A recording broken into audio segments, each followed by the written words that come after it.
నమస్తే అండి. ఈరోజు జూన్ 19, 2025 ఈ రోజున భారతదేశ కాంగ్రెస్ పార్టీ సీనియర్ నాయకులు మరియు పార్లమెంట్ సభ్యులు శ్రీ రాహుల్ గాంధీ గారి పుట్టినరోజుకి శుభాకాంక్షలు తెలుపుతూ ఈ యొక్క మొక్కను నాటి శుభాకాంక్షలు తెలుపుతున్నామండి. ఈ యొక్క మొక్కని భద్రాద్రి కొత్తగూడెం రామవరంలో తెలంగాణ రాష్ట్రంలో ఈ యొక్క మొక్కను నాటి శుభాకాంక్షలు తెలుపుతున్నామండి. ఈ యొక్క మొక్కలు నాటే కార్యక్రమంలో పాల్గొన్నటువంటి ఈ యొక్క చిన్నారి నైనికా రజ్వా విద్యార్థిని సెంట్ మేరీ స్కూల్లో చదువుకుంటుందండి.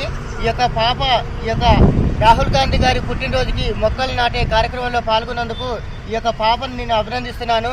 ప్రతి ఒక్కరు కూడా రాహుల్ గాంధీ గారి అభిమానులు వారి యొక్క పుట్టినరోజుకి ఈ యొక్క మొక్కలు నాటి ఇటువంటి మొక్కలు నాటి శుభాకాంక్షలు తెలుపాలని కోరుతానండి. నా పేరు కొట్టూరు నుర్వి రాజశేఖర్, ప్రకృతి అర్థ దీక్ష గ్రీన్ మోటార్ వెహికల్ గార్డెన్ వ్యవస్థాపకుడిని, సింగర్ యూనియన్ భద్రాద్రి కొత్తగూడెం. నేను లాస్ట్ ఇయర్ కూడా రాహుల్ గాంధీ గారి పుట్టినరోజులకి మరియు సోనియా గాంధీ గారు మరియు ప్రియాంక గాంధీ గారు మరియు కాంగ్రెస్ పార్టీ నాయకులు మరియు ప్రముఖుల యొక్క పుట్టినరోజులకు కూడా నేను మొక్కలు నాటానండి. నమస్తే.